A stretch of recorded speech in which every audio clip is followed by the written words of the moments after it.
Big escalation in Pannun kill plot. US raises the stakes against India. Names ex-raw man as wanted. All for a designated K terrorist. Hypocrisy of the West exposed.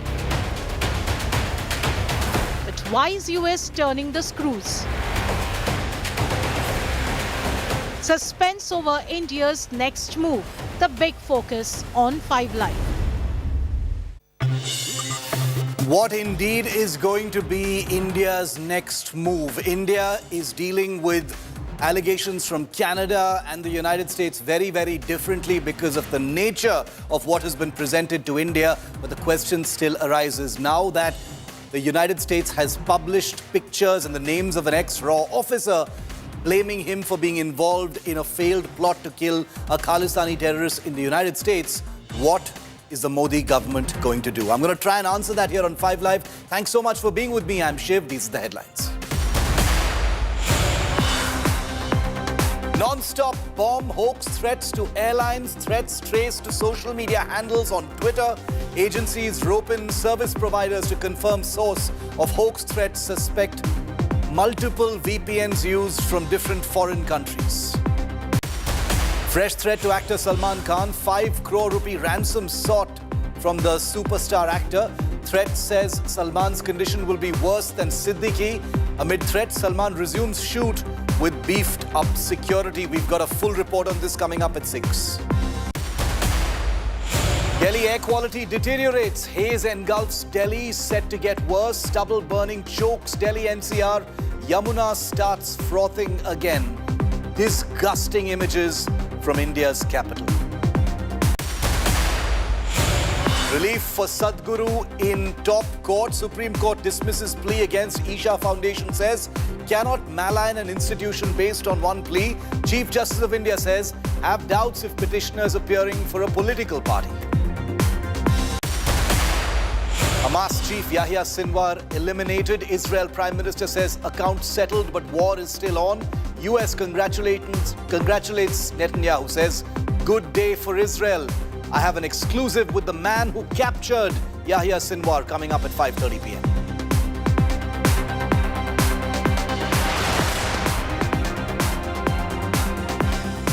The United States has published pictures of a man they claim to be an ex-raw official named Vikas Yadav. That's him right there, calling him the key accused in a foiled assassination plot for Khalistani terrorist designated by India, Gurpatwant Singh Pannun, who, as you know, is a US citizen. The Biden administration has indicted Vikas Yadav, and he's now on an FBI most wanted list.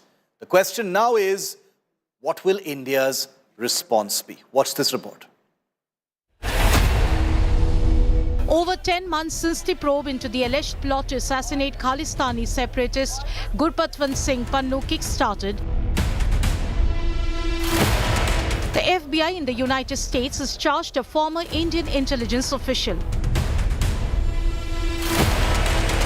The suspect, codenamed as CC1 in court documents so far, is Vikas Yadav, a former official of the Research and Analysis Wing, or RAW. Yadav, now on the FBI's wanted list, is charged with plotting the murder bid and money laundering. His co-conspirator, an Indian businessman Nikhil Gupta, has been extradited to the United States from Czech Republic in June this year.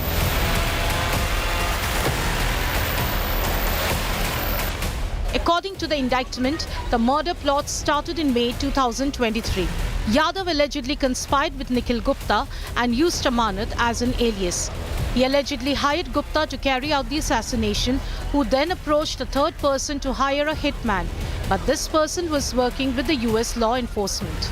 In June 2023, Nikhil Gupta hired a hitman and paid in advance for the murder. On June 18, Hardeep Singh Nijjar was killed in Canada, and Yadav allegedly sent the co-accused a video of the murder. and asked him to kill Pannu immediately. Nikhil Gupta was arrested on June 30th by Czech officials on the request of the United States. And 3 months later, Vikas Yadav was arrested in Delhi but is now out on bail. The Indian government formed a probe panel to investigate the US allegations. The government on Thursday confirmed Vikas Yadav is no longer its employee. The US State Department informing us that the individual who was named in the Justice Department indictment is no longer an employee of the Government of India.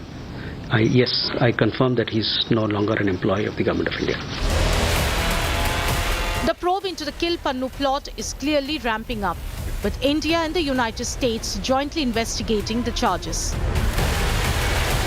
Bureau Report, India Today. So there are two notices. This is a story of two notices, viewer.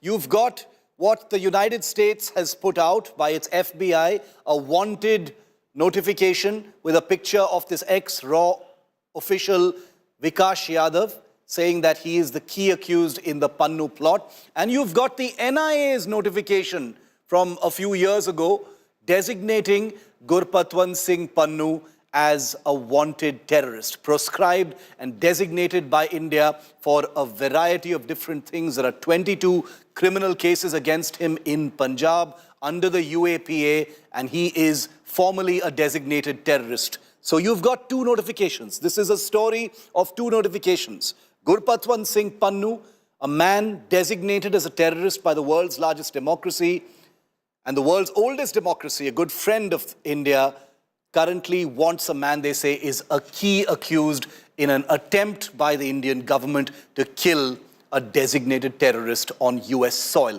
This is a complicated matter, much of it happening in the shadows, but let's try and make sense of this. Meera Shankar, very well-known former Indian ambassador to the United States, is live with me. Ms. Shankar, thank you very much for your time and for joining me here on India Today. Welcome. My first question to you, madam, is your assessment, your reading of why the United States has decided to address this entire Pannu issue in public in this manner. One would have imagined, at least in public, for those of us who don't know how it actually works in diplomacy, that this would have been handled quietly. It's a sensitive matter, it's intelligence related, and not out in public through the Department of Justice. How do you read it, ma'am? Well, I think the US is signaling to us that this kind of overreach in covert operations on their soil and on the soil of their allies will not be tolerated. It's very clear that's the signal they are sending. And a public trial by the Department of Justice, I think, is intended to hold India's feet to the fire on this issue. Now, India has its own concerns because it believes that the Western countries have been less than responsive over extremist activities targeting India from their soil. And we would like to make them more conscious of the fact that these activities undermine a fellow democracy. I think the two countries have been discussing this in confidence as well, but once the Indian government had indicated that the gentleman concerned, who's been indicted, is no longer in government service, the US I think, publicized his name. Yes. And also released details. Till then, I think they were referring to him as CC1. Yes. And of course, if you see the details of what came out, that, Mr. Gupta was hired and then he tried to hire someone else in the US and that person turned out to be an undercover FBI agent. It really smacks of lack of professionalism. Hmm. And obviously, Indian agencies are pretty raw at this game. My next question to you, Ambassador Shankar, would be that, we don't know for sure what happened. All we have are the, allegations and the charges made by the United States. And you know this better. This is, after all, a gray world where there's a lot of shadow play going on. And I share your assessment that this, there appears to have been a lack of professionalism. But I return to the question about the fact that at the end of the day, the United States doesn't appear to be responsive at all to India's concerns about Khalistani terrorists, designated terrorists, not just some ambiguous term, operating freely from American soil, issuing very, very direct threats, not anything opaque, things like threatening airliners, announcing bounties on Indian officials, things that are very much considered terrorist-like, even in the US playbook. How does one explain that? Well, I think that it's important for India to work through legal processes in the US, present evidence, make the case, because quite often the Western agencies come back saying that you made very broad brush accusations. They have to be specific accusations, and they have to be backed by evidence which would stand up in a US court. I give you the example of David Headley. When I was ambassador there was some hesitation initially on the part of the US agencies to give us access to Mr. Headley. And the, surmise in India was that this might have been because he might have been playing a double role as a possible FBI agent as well. But I persisted, and with Attorney General Eric Holder, maybe had 5 meetings with him on the case. Finally, we got permission to get our National Investigating Agency to interrogate him for a week in prison where he was. And in the trial of Tabahur Rana, all these facts came out publicly as evidence in the trial. So I think for the Indian government, it's important to try to pick out which are the most egregious cases, focus on them, build your case in a manner where it will stand in a US court of law and pursue it. Beyond that, I think whenever you go into this whole question of covert operations, I think there is this question of deniability, which has to be an essential element. B, you also have to assess what are the risks vis-a-vis the potential rewards. And given that Khalistan is a completely dead issue in India, I mean, I think this was not a very wise thing to have done. I believe because the Indian government has acted to remove the official from RNAW, it might have been a case of overreach or over-adventurousness on the part of somebody who might not have had much experience in the international arena coming from the Central Reserve Police Force. Interesting. Ambassador Shankar, my next question to you would be, how does the Indian government, I'm not asking you to advise them, I'm just saying, since you've been in these positions, I'm asking you, this is an uncomfortable position to be in right now. How does the Indian government navigate it? I mean, there's an FBI notice out there with this man's picture saying, wanted by the FBI. All of the details are out there. The cover has been blown in more ways than one. So what, in your view, are the Indian government's options going forward then? Look, I don't want to preempt whatever options they might exercise, and certainly not on a public platform. Right.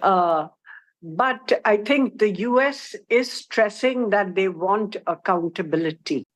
And I think that is where we have to see how we can work through these cases. We've Yes. seen in the case of other close allies of the US, for instance, Saudi Arabia, I think they had, very strained relations with Saudi Arabia over the assassination of a Washington Post journalist in Turkey, believed to have been done by Saudi intelligence.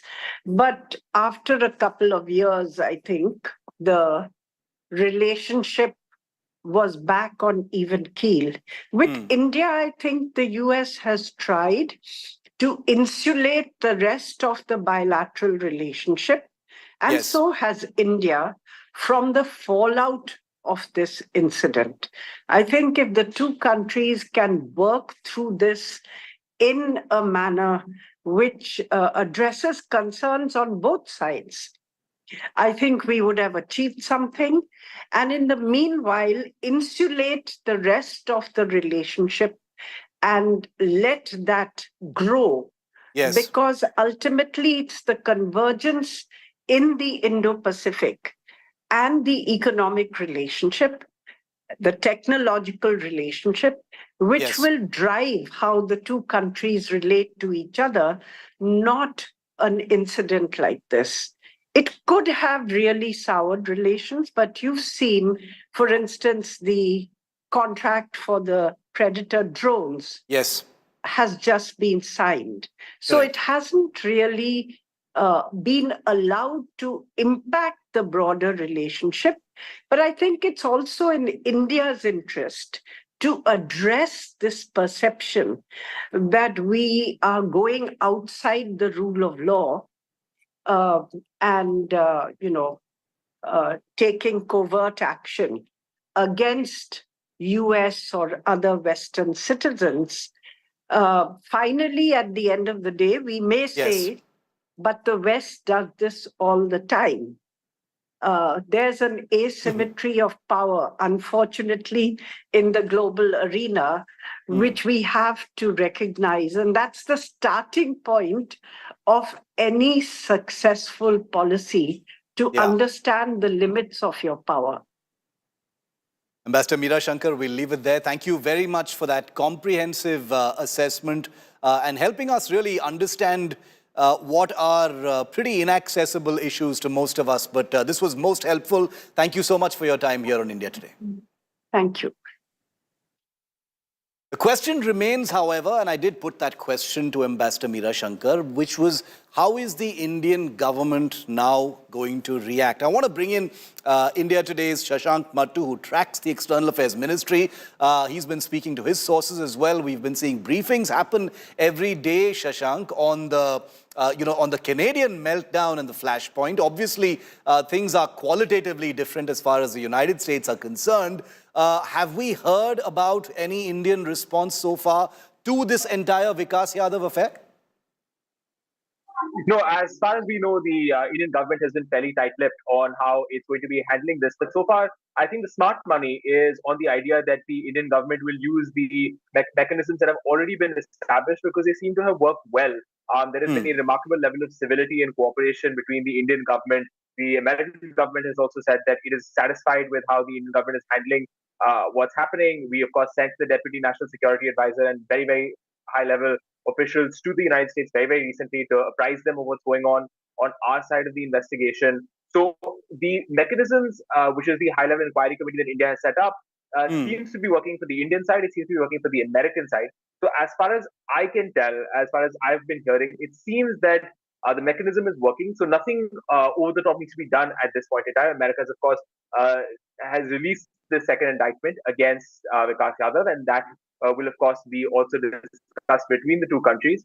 But so far, I think the sense among the Indian government would be to handle the issue through the established bureaucratic mechanisms, which are working well for both countries right now. All right, Shashank, thanks very much for that. It's become uncomfortable in public, but the machinery on both sides, says our reporter, will be handling this issue. And we will continue to ask the big questions on that. as also putting the spotlight on the perceived hypocrisies over terror, because there is so much of it even when we're talking about the US and Canada. Take, for instance, this list of India wanted and India designated terrorists that continue to reside in the United States. India has had access to some of them, but none of them have been extradited, at least so far. The most famous being David Coleman Headley, the 26/11 Mumbai terror attack plotter. He's in the United States right now. Tahawar Hussain Rana, 26/11 Mumbai terror attack plotter.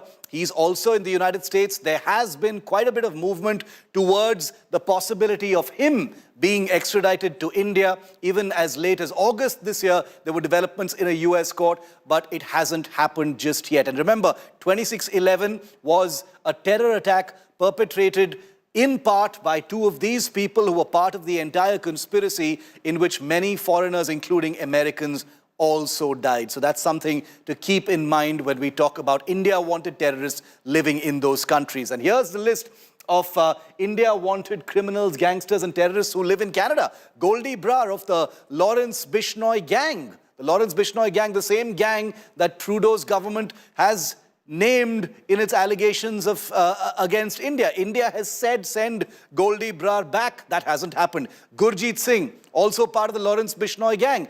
Gurpreet Singh, Lawrence Bishnoi gang member. Lakhbir Singh Landa, Lawrence Bishnoi gang member. Hardeep Singh Gill, also part of the most talked about criminal enterprise in the country. Gurjinder Singh, also part of the Lawrence Bishnoi gang, all operating inside Canada at this point of time, all wanted by India, all upon whom dossiers have been sent to Canada, but no action has been taken so far against them. It was on Thursday when the Ministry of External Affairs stated that their extradition requests for these terrorists holed up in Canada has actually fallen on deaf ears. Listen into what Randir Jaiswal said. There are 26 extradition requests pending with the Canadian side. These are over the last decade or more. Along with it, there are several provisional arrest requests which are also pending with the Canadian side of several criminals. Some of the notable ones who've been charged with terror and related crimes, I would like to name them. They are Gurjeet Singh, Gurjinder Singh, Gurpreet Singh, Lakhbir Singh Landa, and Hardeep Singh Gill. They are wanted in terror charges, as I told you, and also some related charges. We have shared security-related information with the Canadian government regarding gang members, including those of Lawrence Bishnoi gang, and requested them to arrest them and or to take due action as per law. So far, while we have exchanged and given these information, so far no action has been taken by the Canadian side on our request. This is very serious.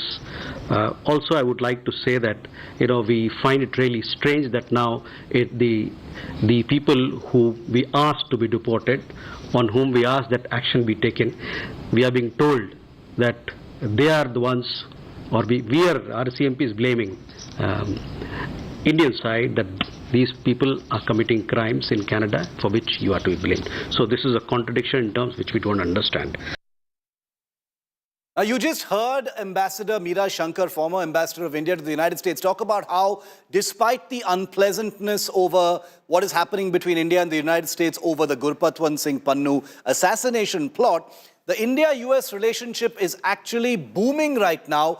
This week particularly, however, has been a bit of a roller coaster. And let me show you how it all began. On October the 15th, India signed a massive deal, $3.8 billion deal for American Sky Guardian and Sea Guardian drones. These are drones that the United States does not supply to anyone apart from its closest allies and military partners. That deal was signed with the United States. The next day, October the 16th, however, reports emerged in newspapers saying that India is rethinking an upcoming defense deal where the supplied vehicles, the Stryker vehicles for the Indian Army, even though the deal is with the United States, those vehicles are manufactured in Canada. So India may be pulling the plug on plans to procure these vehicles.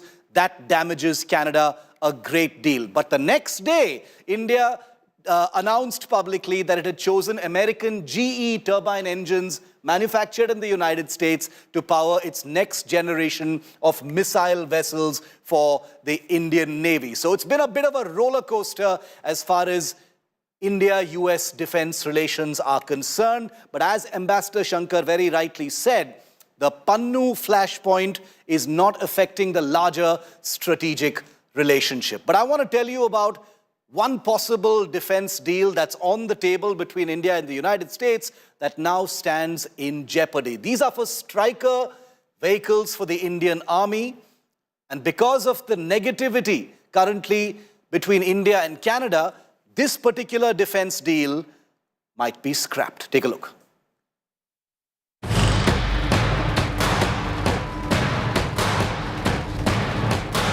The Stryker, a North American staple in America's biggest military operations, from the Iraq War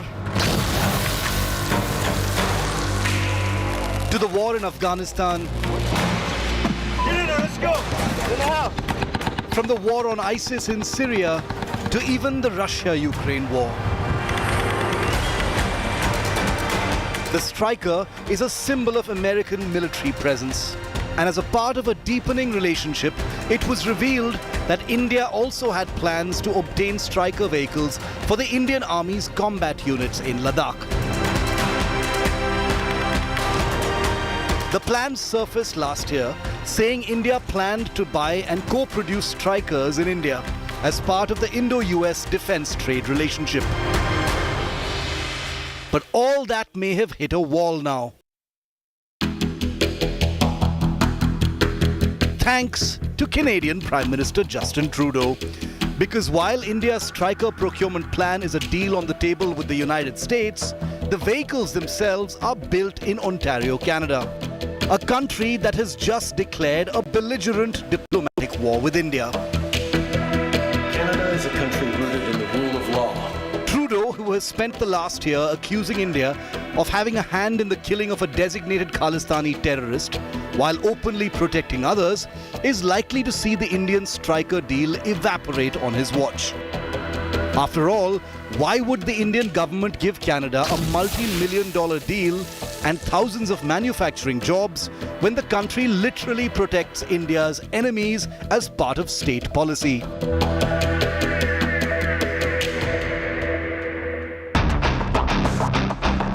To be sure, the deal to procure Canada-built Strykers was seen as odd even before the diplomatic storm waged by Trudeau. Given that India has a homegrown vehicle built by a public partnership of the Tata Group and the Ministry of Defence, with vehicles currently deployed for testing in Ladakh. Strykers undoubtedly have more combat experience and time in conflict zones. But Indian defence industry had conveyed its dismay to the government, saying the Stryker deal would harm a homegrown product. While the Indian government hasn't officially confirmed a decision not to pursue the deal, sources say it's as good as dead. And that makes it the first millions of dollars Canada will be losing thanks to its Prime Minister's campaign against the world's largest democracy. Bureau Report, India Today.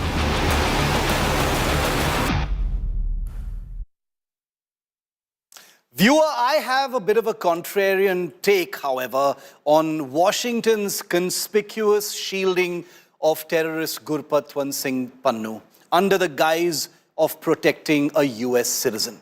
It is laughable, and I'm sure you'll agree with me at any level, that the United States would describe Pannun as merely a citizen. He is, of course, a US citizen, but he's also a proscribed terrorist in India's book and a man who has publicly and openly indulged in acts that even the US would describe as terrorist, like announcing bounties, threatening airliners, instigating violence against high commissions, and so on.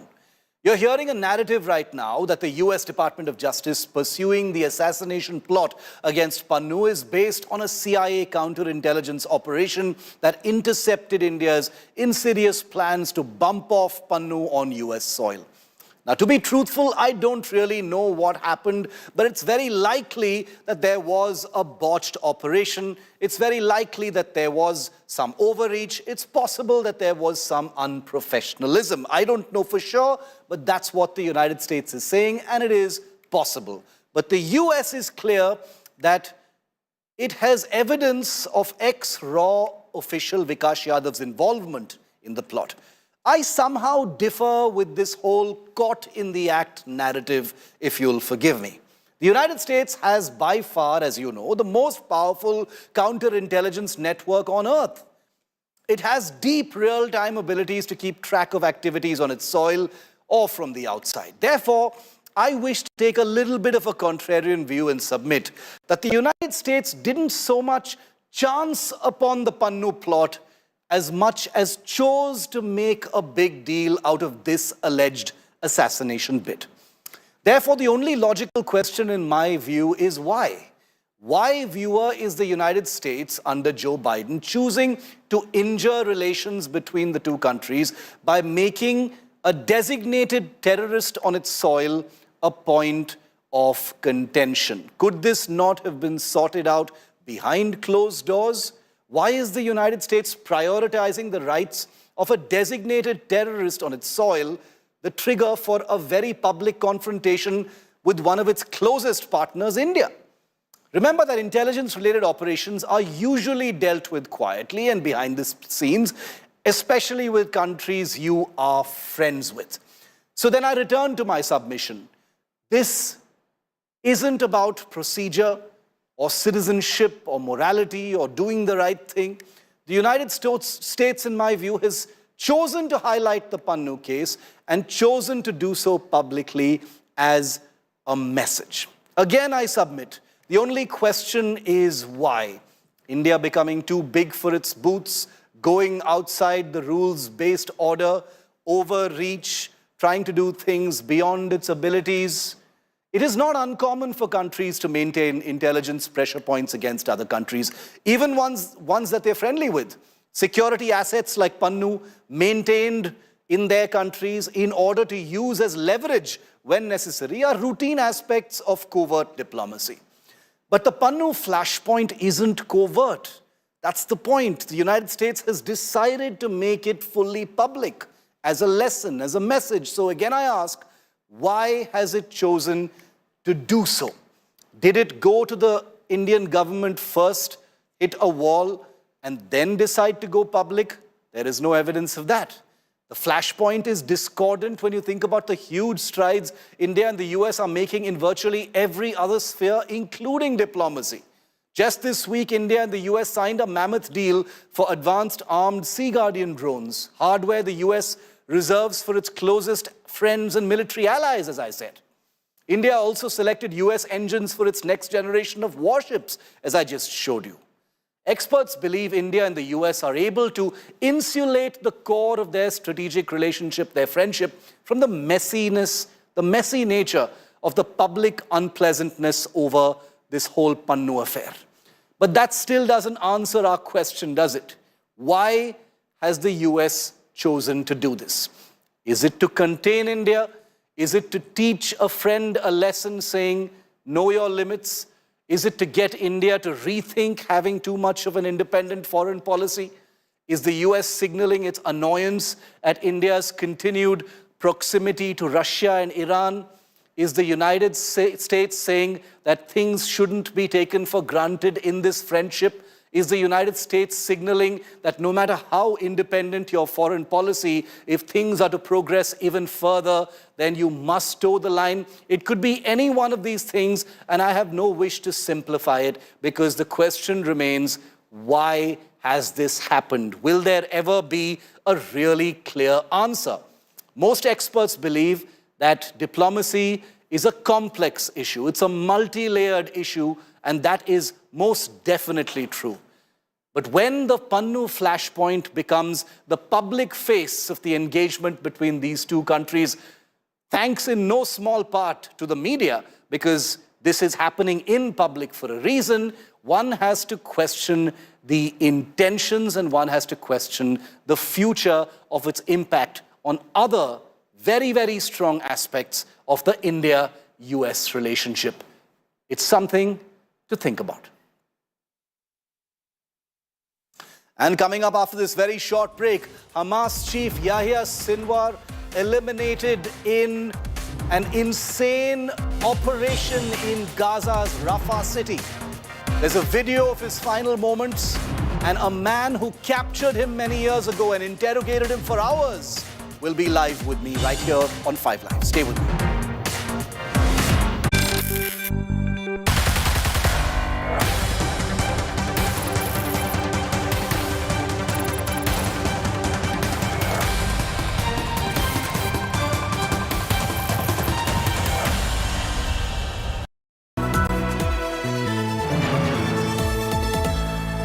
Motorola Razr 50 Ultra comes with Google Gemini.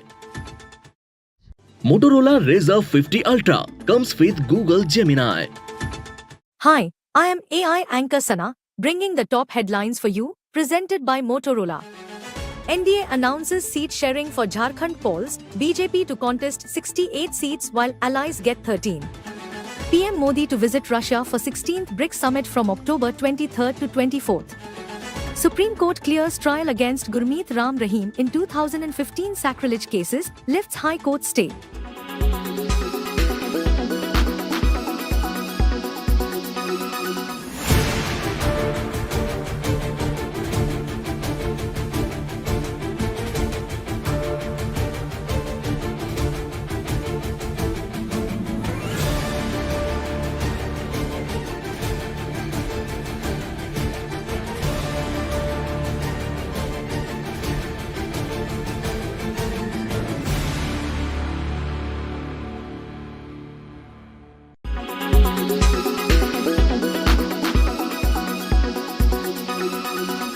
Make your media plan smarter with India Today Live TV on your connected devices.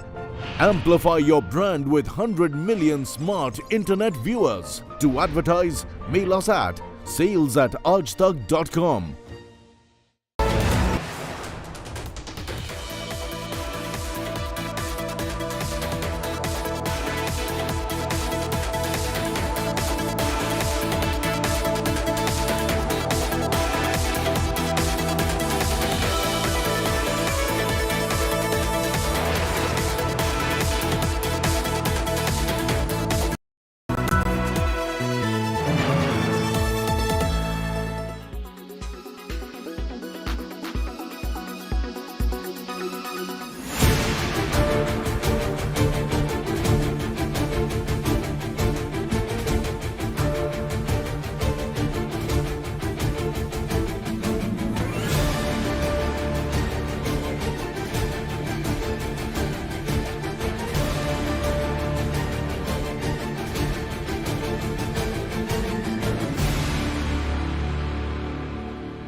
Covered in dust.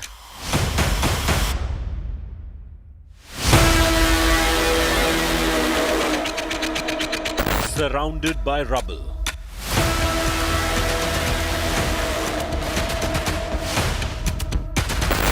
The last fight back.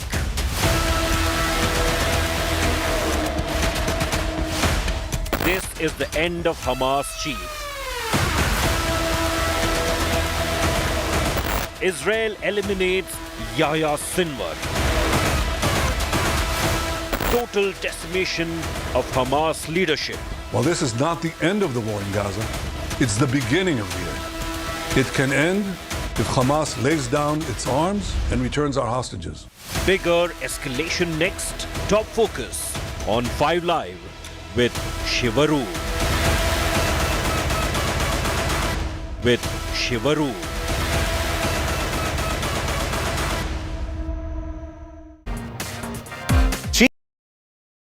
Group, the man who had orchestrated and planned the October 7th attack on Israel last year, and these were his final moments.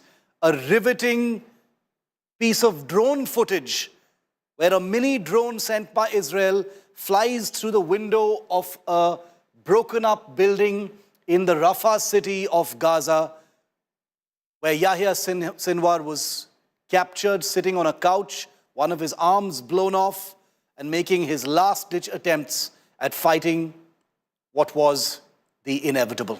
Take a look at this report.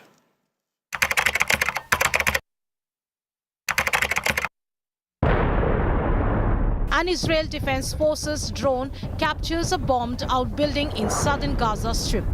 The first-person view drone that enters the first-floor window of the destroyed building. It moves from one room to another. There is only dust and rubble everywhere. And then it stops to focus on 3 red sofas that have turned grey in the aftermath of the Israel attack. On the left, a shadowy figure emerges. Its face is covered. His right hand is resting on the arm of the sofa, but the forearm has been blown off. The man is Yahya Sinwar, the political chief of Hamas. As the drone gets closer, it becomes clear that Sinwar, who has clearly been hit in the shelling, is holding a stick in his hand. As the Israel drone approaches him, he flings it over his head at it. The stick misses its target, but the Israel Defense Forces did not. Yahya Sinwar hid in the place where our forces were attacking for a long time. We did not know he was there, but we continued to act with determination. Our forces identified 3 terrorists fleeing from house to house, running. The forces who were in the area attacked the terrorist, who split up after being shot at. Yahya Sinwar ran away alone to one of the buildings. This is how Yahya Sinwar met his end. The operation was reportedly a routine raid that caught Sinwar by chance. Israeli Prime Minister Benjamin Netanyahu declared the score with Sinwar was settled. But this isn't the end of war in Gaza. Yahya Sinwar is dead. He was killed in Rafah by the brave soldiers of the Israel Defense Forces. While this is not the end of the war in Gaza, it's the beginning of the end. To the people of Gaza, I have a simple message. This war can end tomorrow.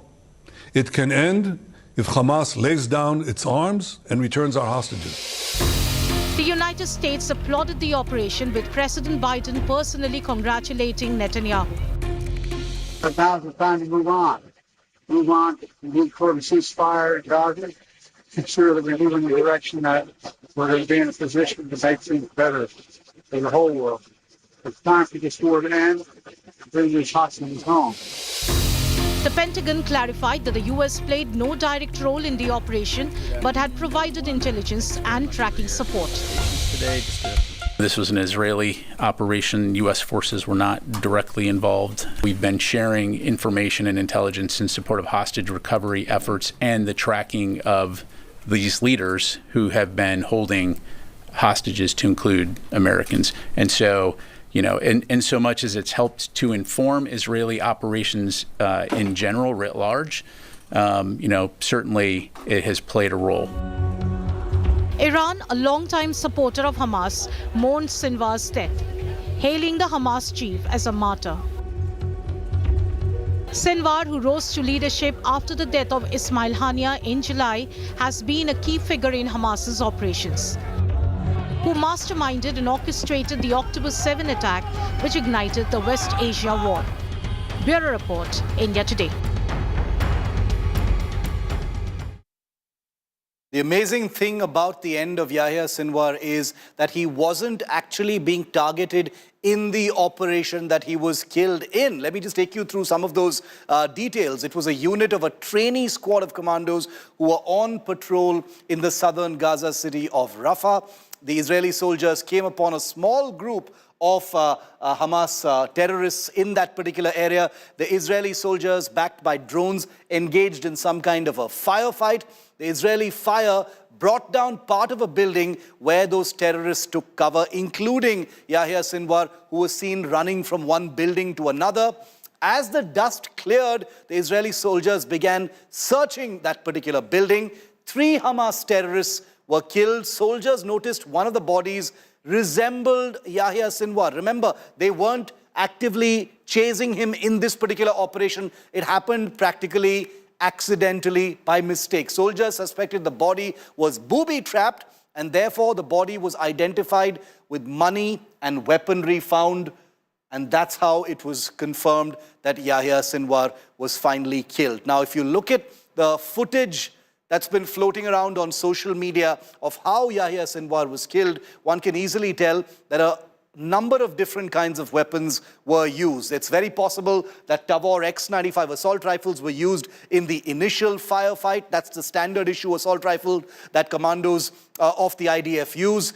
We understand that an Extend Griffin mini drone was actually used to track him. And the video you saw of Yahya Sinwar's end is very likely to have been filmed from a drone exactly like this one. It's called an Extend Griffin, an IAI Rotem L killer drone. These are drones that are basically capable of diving out of the air and becoming little missiles. These were apparently also in the air in the event that someone needed to be finished off. Wholly shoulder-fired missiles were used by a commando squad of the IDF in order to break parts of the building.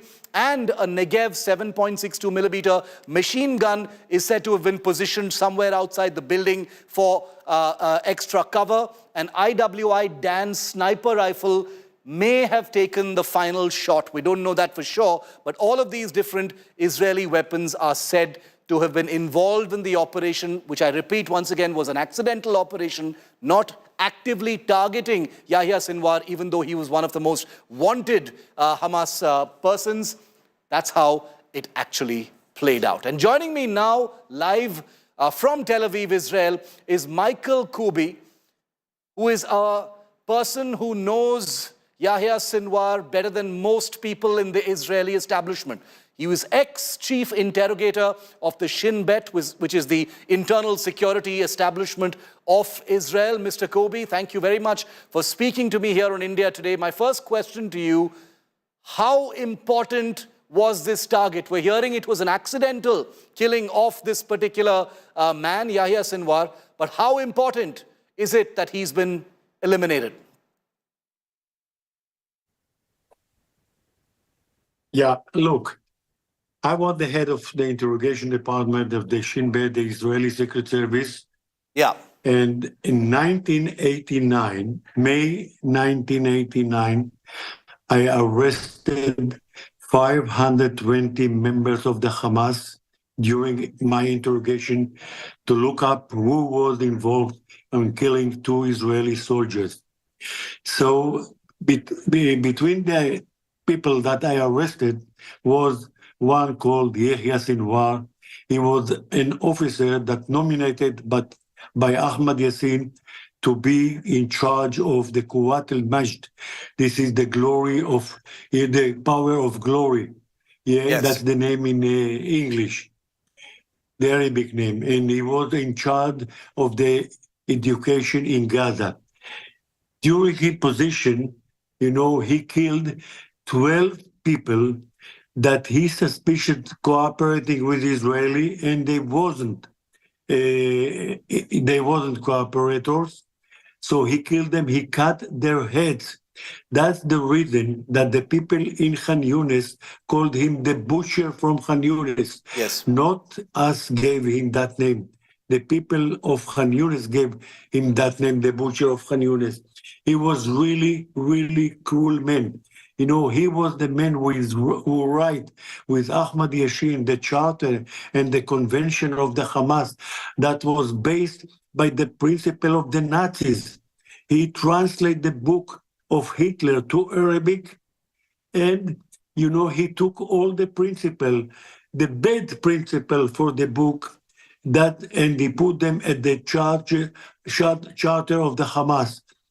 You know, that those principles were very Nazis and very cruel, and they teach them how to kill the Israeli and how to rape their women and etc. What they did in 7 October. Yahya Sinwar, when he first come to my room, and I start interrogated with him, he told me that he want to be a shaheed. He want to be dead. He prefer it than to speak and to give me all the secrets of the Hamas. Mr. Kobi, how did you feel when Yahya Sinwar was released from prison in 2011? You had put in a lot of work to arrest him. You had spent 180 hours interrogating him in an Israeli prison. How did you feel when he was released from prison as part of the Gilad Shalit soldier-prisoner exchange program? I was really angry because, you know, I told everybody that I'm against the release. But there was no choice, you know, because a lot of pressure from the Israeli people to release the Israeli soldiers, Gilad Shalit. That's the reason that he was released. I was against because I knew what's going to happen. The people that was released, the 1,027 that was belong and recruit to the Hamas again, they killed 850 Israelis after the release. That's a lot, you know. That's a lot, a big price for releasing one soldiers. You know, we want all the soldiers to be back in Israel, but not to release soldiers with, you know, blood on their hands. Yahya Sinwar was one of over 1,000 prisoners who were released by Israel in exchange for one IDF soldier who had been abducted by the Hamas in 2006. That tells you a different story. But Mr. Kobi, you personally interrogated Yahya Sinwar for 180 hours while he was a prisoner. What kind of a man was he? What did you learn about him? Look, I really know Yahya Sinwar better than his father and mother for sure, and better than his brother. You know that his brother Muhammad, he is in a big position at the Hamas. He is a big officer at the Hamas. You know, he was in jail, and he was released after, you know, with the Yahya Sinwar, Muhammad Sinwar. That he thinks that he will be the leader after Yahya Sinwar, but I think there wouldn't be leader for a long period of time, you know, and it's really not important for the Israelis because we have to continue to fight the Hamas. Now about Yahya Sinwar, look, he is a rational man, he is very smart. He hated the Israeli and the Jews very, very deep hating, and not only the Jews, also the infidels. And the world must know that we were interrogated the Hamas for the whole world. We're taking the information, the very important information, to fight them, to kill them, to, you know, to to prevent a terror in our country and in other countries. And look what's happened now in Europe. Look what's happened in America, in Canada, in Sweden, in Germany, and many, many radical, you know, that came from the Middle East, and they are now in Europe making trouble to the authorities there. Final question, Michael Kobi, is what happens to the Hamas now? It seems like with Yahya Sinwar, the last of the, the very visible leaders of the group have been eliminated. Is this the end of Hamas in your view? No. Look, Hamas is now in a very low moral, because killing not only Yahya Sinwar, we killed 25 leaders, officers of the Hamas. We killed also Hassan Nasrallah, and we killed also Ismail Hania, and we kill all leaders in many places of the Hamas and Hezbollah. So the moral of those terrorist soldiers are very low. And now is the minute that to ask them to surround it and to come and to give us all the hostages now.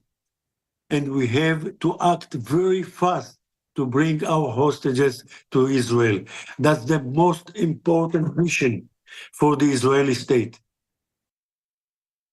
Benjamin Netanyahu, the Prime Minister, says this isn't the end, but it could be the beginning of the end. Michael Kobe, appreciate your time. Thank you very much for speaking to us here on India Today. Well, it's a wrap here on 5 Live. Thanks for watching. Those stories will be constantly updated both here and on our digital platforms at India Today. But up next is 6 p.m. Prime with Akshita Nandagopal. A fresh threat to actor Salman Khan. 5 crore rupees ransom has been sought. What is this all about? Is it credible? And is Salman able to shoot freely? We'll tell you next.